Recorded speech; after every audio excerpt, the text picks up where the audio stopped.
State bank of Pakistan نے 75ویں جشن آزادی کی مناسبت سے 75 روپے کا یادگاری نوٹ جاری کر دیا ہے۔ اسٹیٹ بینک کی جانب سے جاری بیان کے مطابق پاکستان کی آزادی کے 75 سال مکمل ہونے پر یادگاری نوٹ جاری کیا جا رہا ہے۔ نوٹ کی مالیت آزادی کے سال کی مناسبت سے 75 روپے ہے۔ کرنسی نوٹ کی لمبائی 14,765 ملی میٹر جبکہ چوڑائی 65 ملی میٹر ہے۔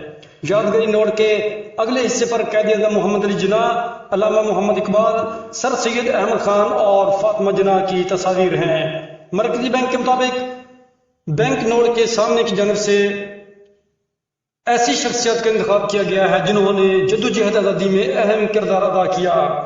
اس مقصد کے لیے قائد اعظم محمد علی جناح، سر سید احمد خان، علامہ محمد اقبال اور محترمہ فاطمہ جناح کی تصاویر منتخب کی گئی تاکہ یہ شخصیات بانیان پاکستان کی جدوجہد کی نمائندگی کریں۔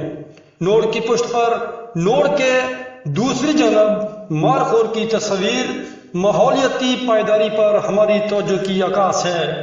75 روپے کا یادگاری نوٹ 30 ستمبر 2022 سے عوام کے لیے دستیاب ہوگا۔